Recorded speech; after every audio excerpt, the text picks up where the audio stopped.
Hi everyone, my name is Joseph Schmidt. My dad had warned me, don't take on more than you can bear in terms of financial responsibility. So that narrowed it down to, okay, let me stay in Texas so I can pay in-state tuition. There's a lot of kind of programs in Texas for that. There's a lot of scholarships in Texas as well. If I moved out of state, I'd have to pay out of state tuition and kind of wrestle with all those finances.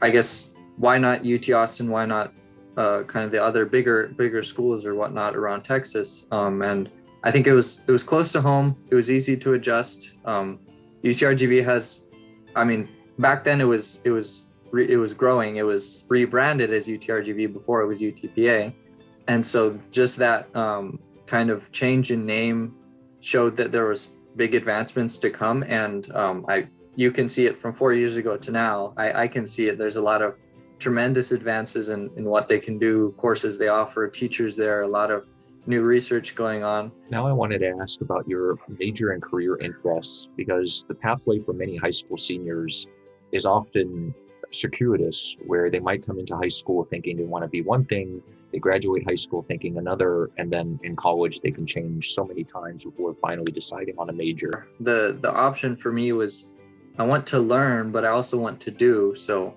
engineering seemed kind of a good balance between learning science and math and those techniques, but also building with my hands and applying and testing and things like that. So it gave me a lot of flexibility in that. But then once I was within engineering, what type of engineering? I could do electrical, civil, mechanical, aerospace. And for me, at least, mechanical seemed it was my way of kind of testing the waters for each of them. I didn't want to promise or kind of go with one branch of engineering just yet. So I chose mechanical as a way to kind of test a bunch of different ways to do it. So if I liked electrical, I could do that. If I liked aerospace, I could still kind of do that within mechanical. So I guess my approach was get within my interests, but then kind of be as broad as possible in all the ways I could test and do things like that.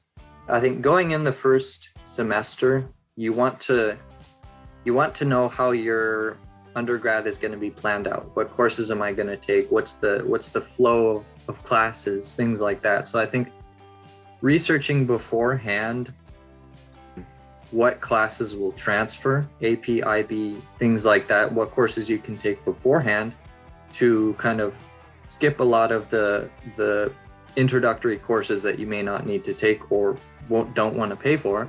The most advantageous resource is those around you. So either those who you're applying with as well, get to know them, or if not, get to know people a year above you or maybe 2 years above you. And the peers around you who are in the same boat, you can ask them, hey, did you get the whatever scholarship? Did the funding come in, or what classes are you applying for? Things like that.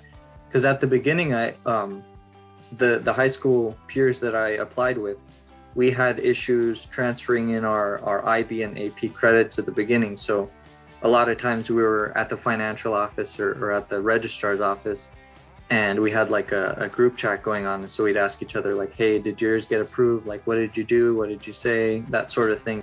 It's kind of absurd looking back at my life now, how many opportunities I've had just by asking professors or asking students. When you're asking a professor something, you're not asking like, hey, I know what I'm talking about. What do you think about this? It's like, it's more of you both understand that you're not quite at their level, and that's fine, but you're willing to learn. And I think that's an important trait to have and to show. It's like, I'm curious about what you're doing, and if you can teach me, I'll work for you, and we can both benefit from this. And I think that's an important thing to realize, that asking a professor for help or for resources isn't you saying, give me.